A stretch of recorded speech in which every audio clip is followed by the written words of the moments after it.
हरे कृष्णा। सही भक्तों का स्वागत है आज की भगवत गीता क्लास में। पहले हम मंगलाचरण करते हैं।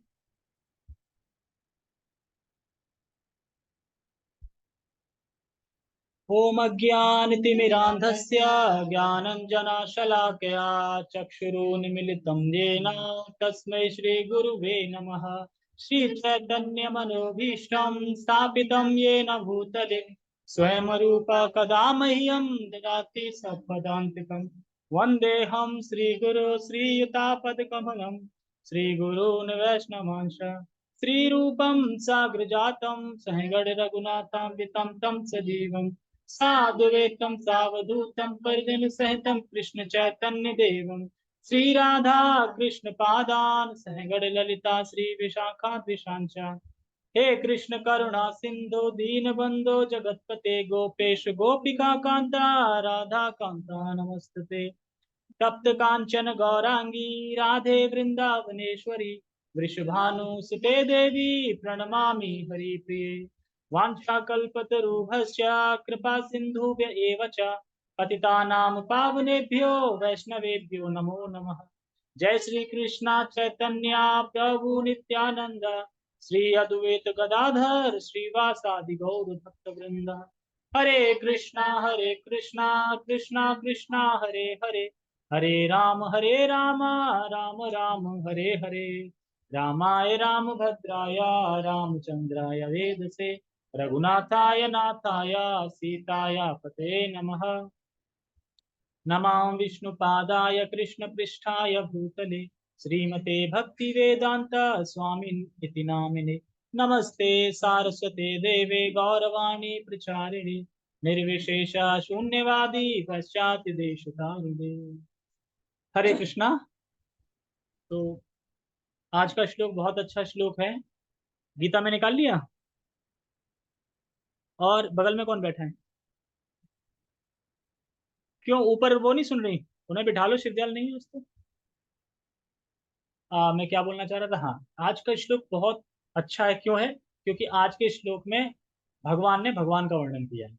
ठीक है, यानी भगवान ने अपना वर्णन किया है। ओके, तो पहले हम श्लोक का उच्चारण करेंगे। कल बात चर्चा हुई थी ना कि इस पूरे जगत में दो प्रकार के पुरुष हैं, क्षर और अक्षर। लेकिन क्षर और अक्षर के अलावा एक और है। वो कौन है? वो मैं हूं। और मैं इन दोनों का स्वामी हूँ, क्योंकि मैंने तीन विषय बताए थे ना तीन श्लोकों के। क्या था? कि क्षर अक्षर इन दोनों के परम स्वामी कौन है?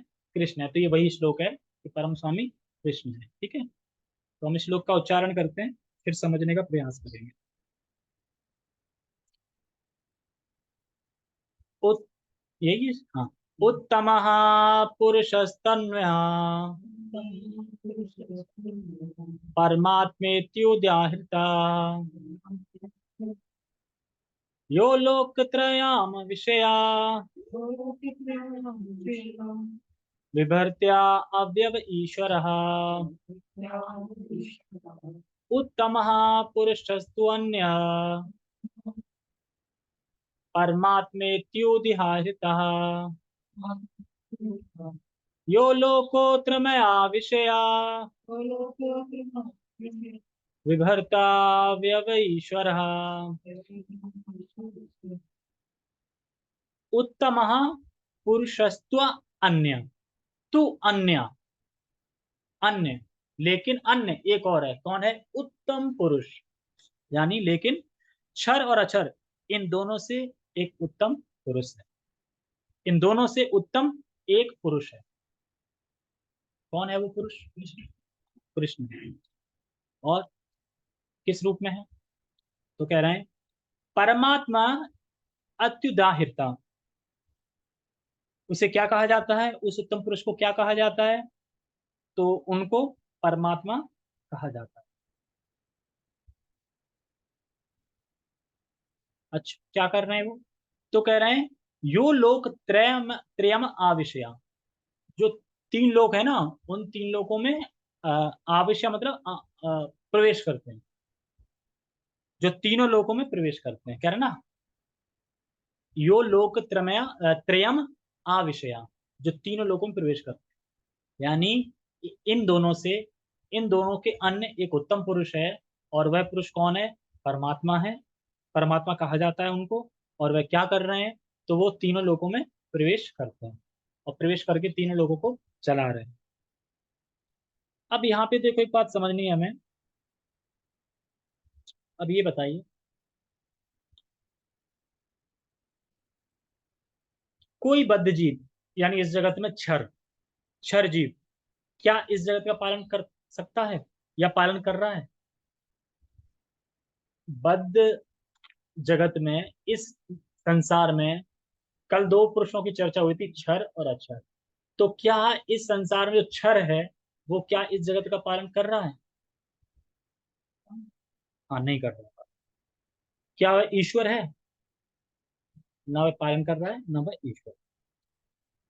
तो इन गुणों से, जो भगवान के गुण इसमें बताए जा रहे हैं ना, कि उत्तम पुरुष हैं और परमात्मा कहा जाता है, तीनों लोकों में तीनों लोकों में प्रवेश करते हैं, ये सब कहा जा रहा है।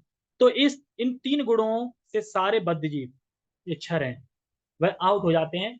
आउट कर दिया गया उनको, आउट समझ लो, ना तो वो भगवान है, ना भगवान बन सकते इस श्लोक के साथ। इस श्लोक में देखो, जो उत्तम पुरुष बताया जा रहा है और क्षर पुरुष लोग, तो क्षर पुरुष ना तो तीनों जगतों में प्रवेश करता है, नहीं। तो यानी क्षर, जो जगत में क्षर इंसान है, उनको परमात्मा या ईश्वर नहीं कहा जा सकता, वो नहीं है। यानी इनको आउट कर दिया, ये तो नहीं है। ठीक है। बात ये चले ना कि दो पुरुषों का वर्णन हुआ है वेद में, तो भगवान कौन है?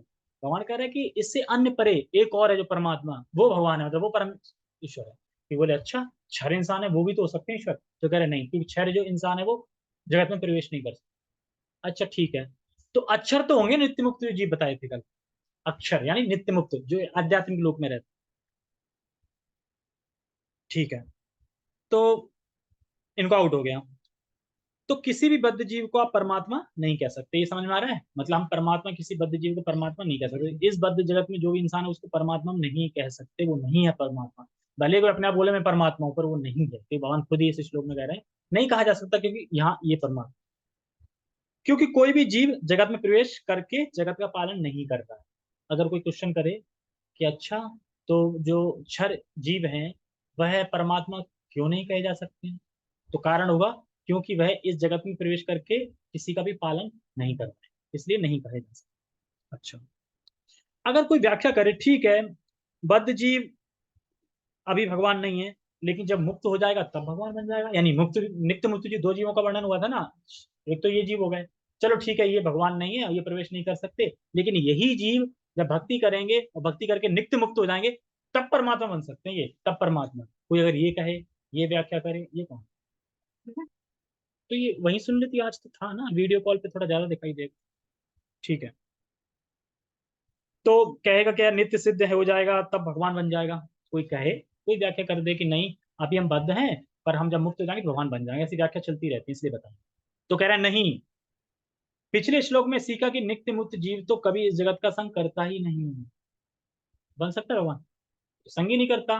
भगवान इस जगत में प्रवेश कर रहे हैं ना, लेकिन जो नित्य मुक्त जीव है वो संग ही नहीं करता इस जगत, अलग, बिल्कुल मतलब ही नहीं इस जगत से। तो कह रहा है नहीं, पिछले श्लोक से सीखा कि नित्य मुक्त जीव तो कभी इस जगत का संग नहीं करता। यहाँ लिखा है आविश्य। आविश्य मतलब प्रवेश करते हैं, भगवान प्रवेश करते हैं, जीव नित्य मुक्त जीव प्रवेश नहीं करते। हाँ, लेकिन आचार्यों के रूप में आ सकते हैं और लीला करके वापस चले जाएंगे, प्रवेश नहीं करते हैं कि जगत में प्रवेश करके पालन कर रहे हैं, ऐसा नहीं करते। तो समझ आया ना? क्या नित्य सिद्ध इस जगत में प्रवेश करके इस जगत का पालन करते हैं? कभी नहीं करते। उनका इस जगत से, उनका इस जगत में आने का कोई मतलब नहीं है। अगर आप कहें अच्छा, आचार्यगण तो आते हैं, तो वह एक मिशन पे आते हैं। मिशन नहीं होता, भगवान मिशन देते हैं, जाओ हरि नाम का प्रचार करो, मिशन दे देते ना, तो मिशन को पूरा करने के लिए आते हैं, फिर चले जाओ और चले जाओ। लेकिन जगत में प्रवेश करके उनका पालन करें, उसे कंट्रोल करें, ऐसा कोई भी काम नित्य मुक्त जीव नहीं करते। तो अब इस श्लोक से क्या समझ में आ रहा है? जो क्षर हैं, वह इस जगत का पालन नहीं कर सकते, यानी वह ईश्वर यानी परमात्मा नहीं है। और जो नित्य मुक्त है, वो भी इस जगत में प्रवेश करके पालन नहीं कर रहे, यानी वो भी परमात्मा। तो कौन परमात्मा है यहाँ पे, ये बताया था, क्योंकि दो जीवों का कल वर्णन हुआ, अब जो वर्णन हुआ वो परमात्मा का वर्णन है। ठीक है, इससे ये समझना चाहिए। तो इन सारी बातों से क्या समझ में आता है? ना तो, मैं अभी देखो बता रहा हूँ, बाद में पूछूंगा, ठीक है। ना तो इन सारी बातों से क्या समझ में आता है? ना तो नित्य सिद्ध जीव परमात्मा है और ना तो नित्यबद्ध परमात्मा। ये क्लियर हो गया, दोनों ही लोग परमात्मा नहीं है। तो यहाँ परमात्मा की बात हो रही है, वह दोनों नित्यबद्ध और नित्य मुक्त से श्रेष्ठ हैं। और वह कौन है? वह कृष्ण।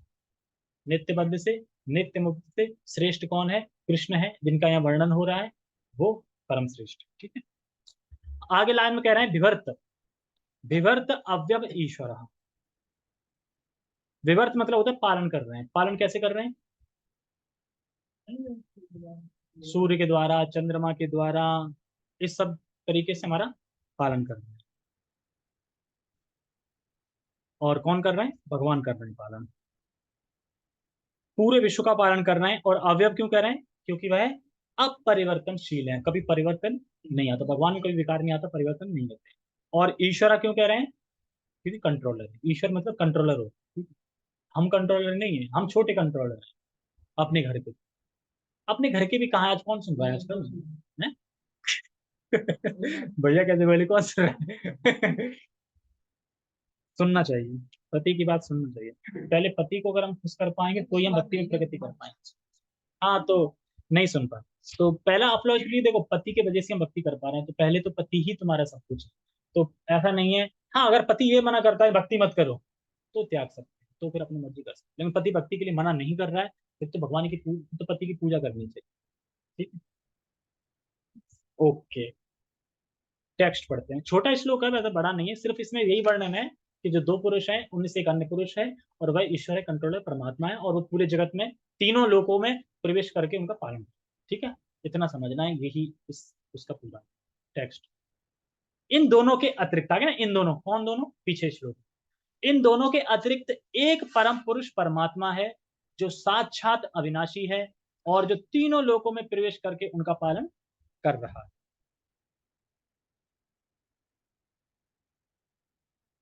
तो भगवान को इन दोनों जीवों से अलग दिखा रहे हैं। भगवान उन दोनों जीवों के स्वामी हैं। देखो, शुरुआत जब इस अध्याय की हुई थी तो हुई थी उल्टा वृक्ष, सीधा वृक्ष, मूल वृक्ष और उसका प्रतिबिंब। तो प्रतिबिंब ये है, ये जगत उल्टा वृक्ष। तो जो सीधा वृक्ष है वो क्या है?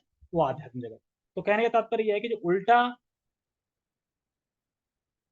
और जो शाश्वत वृक्ष है, जो उल्टा वृक्ष है और जो शाश्वत वृक्ष है, इन दोनों से परे कौन है? भगवान। इन दोनों से परे भगवान है। उल्टे वृक्ष में ये तीनों लोग, और तीनों जो लोग आते हैं वो कहाँ से? इस उल्टे वृक्ष में आते हैं। जो तीन लोग है ना, वो उल्टे वृक्ष में आते हैं। कहते हैं ना मध्य लोक,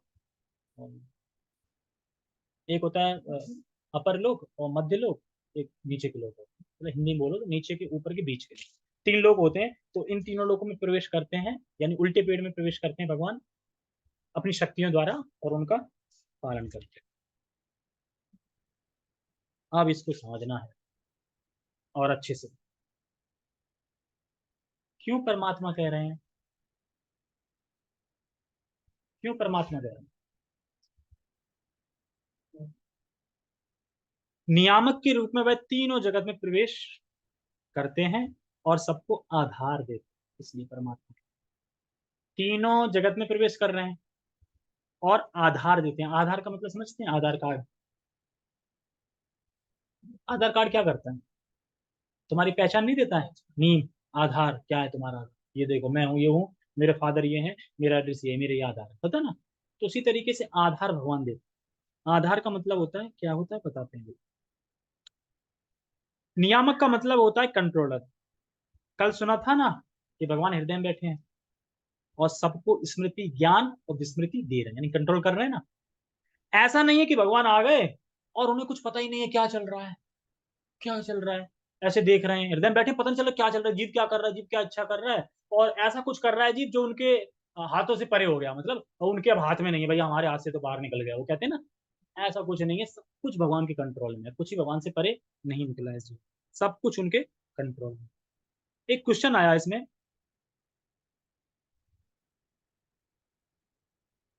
कि ये कहता है क्या कंट्रोल है भगवान, देखो इस जगत में कितना गड़बड़ चल रहा है, गड़बड़ घोटाला चल रहा है, तो मेरे कंट्रोल में, भगवान के कंट्रोल में क्या है? सब कुछ उल्टा सीधा हो रहा है। तो हिज परम पूज्य राधा गोविंद महाराज इसका आंसर देते हैं। उनसे क्वेश्चन किया था किसी ने कि देखो, भगवान भगवान ऐसा कंट्रोल कर रहे हैं कि कितना बड़ा भी हीरो हो, कितना बड़ा भी चोर हो, लेकिन इस जगत से बाहर कुछ नहीं ले जा सकता। समझ कितनी गहरी बात कर रहे हैं। कितना बड़ा भी हीरो हो, कितना बड़ा भी चोर हो, डाकू हो, चुरा लिया खजाना की, लेकिन क्या वह एक कौड़ी भी इस जगत से बाहर ले जा सकता है तुम्हारी? नहीं ले सकता। ये कंट्रोल कौन कर रहा है?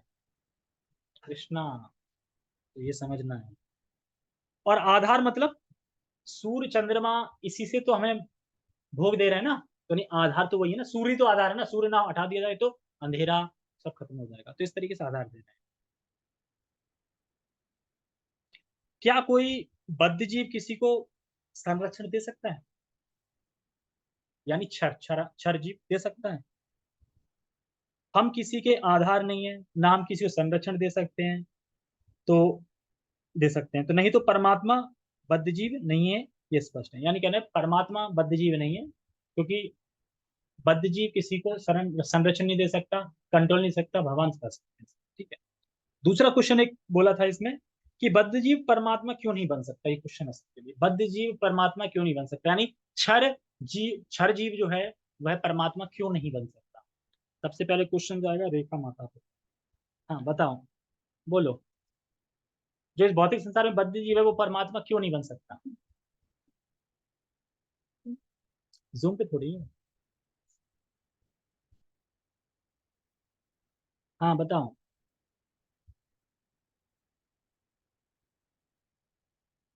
अच्छा, भक्ति करेंगे तो परमात्मा बन जाएंगे? वाह।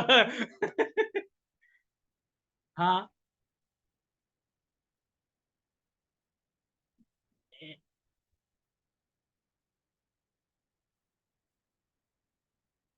ओ माय गॉड, कहीं और मत बोल देना।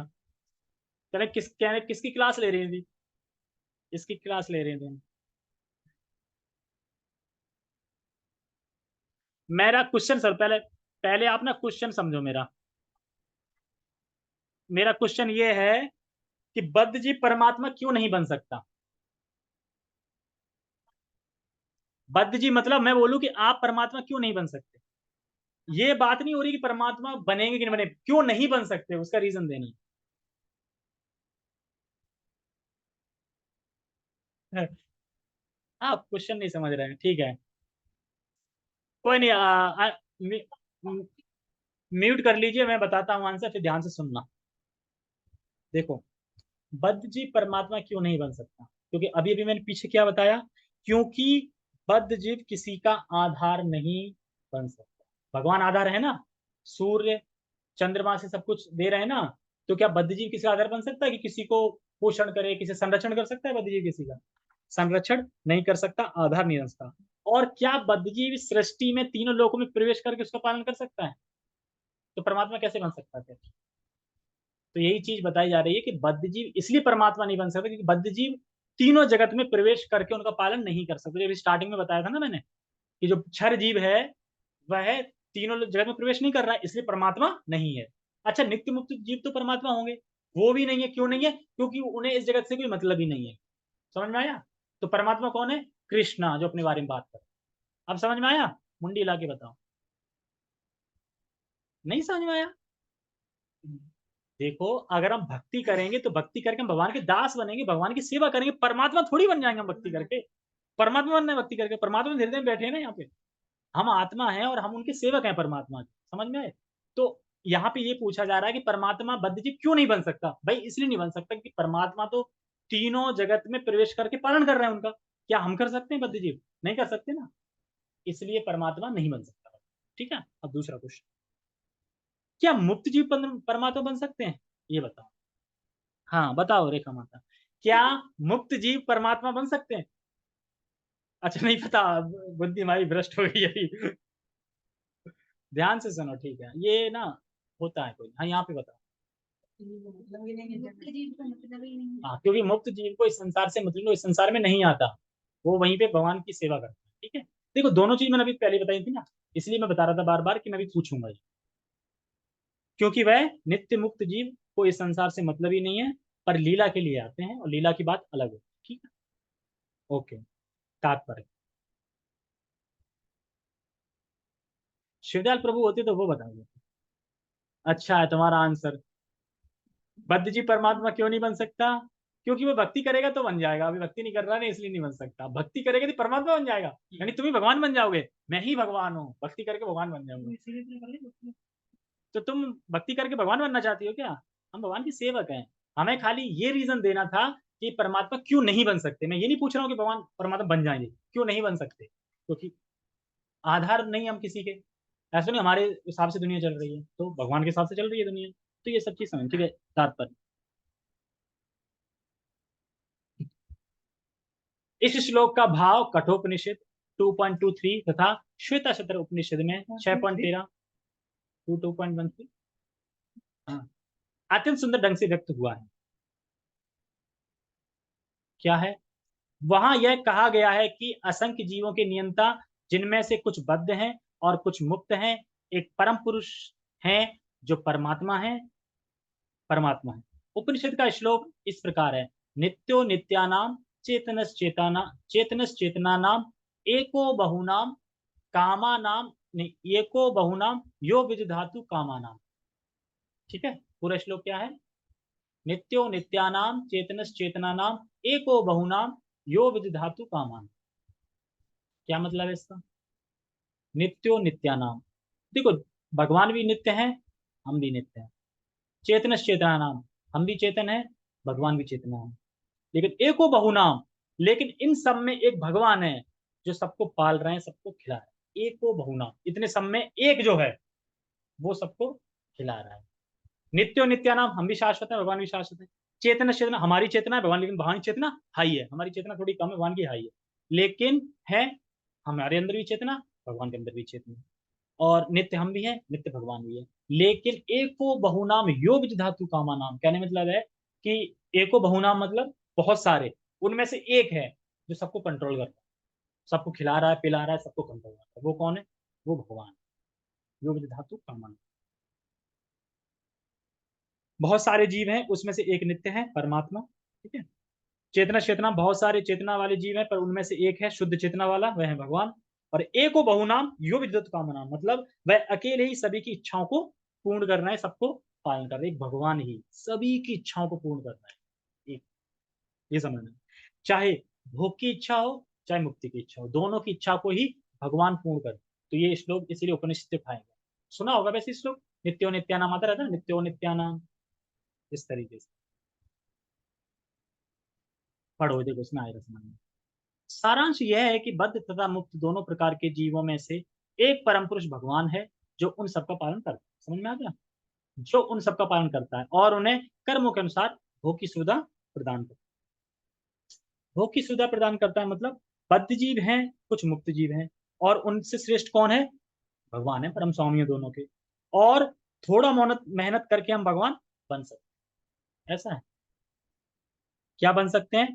थोड़ा मेहनत करके सेवक बन सकते हैं, दास बन सकते हैं, भगवान नहीं बन सकते। समझ में आया रेखा? नहीं समझ में आया? मैं ये कह रहा हूं कि नित्य मुक्त जीव है यहाँ पे और नित्य बद्ध जीव है, ठीक है। और इनके परम स्वामी कौन है?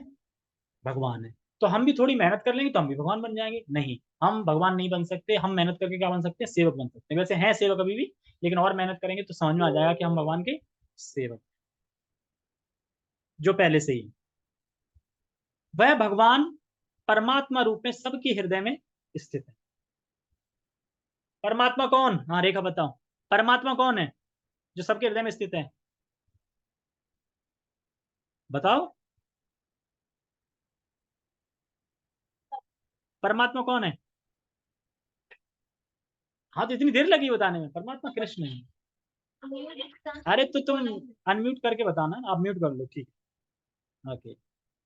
जो बुद्धिमान व्यक्ति उन्हें समझ सकता है वही पूर्ण शांति लाभ कर सकता है, अन्य कोई नहीं। ये बहुत बार क्वेश्चन आता है यार, टेंशन है, शांति नहीं मिल रही जगत में, कैसे शांति प्राप्त करें? लास्ट लाइन ध्यान से पढ़ो। जो बुद्धिमान है, यानी जो भगवान को नहीं समझना चाह रहा, भगवान के प्रति समर्पण नहीं है, वो कौन है? मूर्ख है। मूर्ख ही माना जाएगा ना। लेकिन बुद्धिमान कौन है? जो बुद्धिमान व्यक्ति उन्हें समझ सकता है वही पूर्ण शांति लाभ कर सकता है, अन्य कोई नहीं। अगर हम भगवान को समझ गए कि हाँ सब कुछ करने वाले भगवान ही है, भगवान ही दुख देते हैं, भगवान ही सुख देते हैं हमारे कर्मों के अनुसार, और सब चीज के परम कारण भगवान ही है, हमें जो कुछ भी मिल रहा है भगवान की दया से ही मिल रहा है, भगवान की कृपा से मिल रहा है, तो टेंशन काय को होगी फिर? किस चीज की टेंशन है? जो हो रहा है भगवान के पास हो रहा है, जो नहीं हुआ वो भगवान के पास नहीं होती, तुम टेंशन क्यों ले रहे हो? और हम होते कौन है टेंशन लेने वाले? हमारी एक ही टेंशन होनी चाहिए कि हम 16 माला कैसे सुबह करने अच्छे से खड़े हो। एक ही टेंशन होनी चाहिए कि मैं कैसे कथा सुन लूँ, कैसे श्रवण कर लूँ, कैसे शास्त्र पढ़ लूँ। ये टेंशन होनी चाहिए भक्ति की उसमें। ये स्पिरिचुअल टेंशन है, ठीक है। बाकी देख ही रहे हैं, बाकी तो देख तो ओवरऑल सारा ही कुछ देख रहे हैं।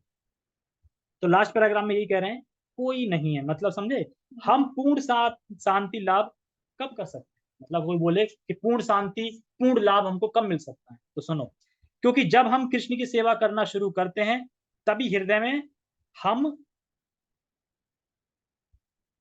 हम हाँ, तभी हमें हृदय में ठंडक प्राप्त करेंगे। क्योंकि जब तक भोग करते रहेंगे हम अपने आप को भगवान से महान समझेंगे और कभी भी शांति प्राप्त नहीं कर पाएंगे। मान लो कि जब तक हम भोग कर रहे हैं अपने लिए, हम अपने आप को महान मानेंगे, भगवान को किनारे कर देंगे, तो हम कभी भी शांति लाभ प्राप्त नहीं कर सकते। जिस दिन से हम भगवान को समर्पण कर देंगे, भगवान को समझने लगेंगे, उस दिन से भगवान हृदय में आके क्या करेंगे, ठंडक देने लगेंगे। यार शांति नहीं, यार यहाँ पे बड़ा बेचैनी है, शांति नहीं। क्यों शांति नहीं है? हृदय गर्म है। हृदय ठंडा कौन करेगा? कृष्ण। ये तो छोटा श्लोक था, बड़ा श्लोक नहीं था। तो कभी कभी छोटा श्लोक करना चाहिए ताकि लोग खुश हो जाएं, जिनको भागने की पड़ती है। हरे कृष्णा। जगत गुरु शील प्रभुपाद की जय। श्रीमद् भगवद गीता की जय। निताय निताय गौर प्रेमानंदे हरि हरि। वैसे भी हमारे स्टूडेंट एक ही हैं इसमें, बाकी सब तो यही बैठे हैं, एक ही है बाहर के बस। सुनाई नहीं दे रहा? हाँ, अनम्यूट करके बोलिए रेखा।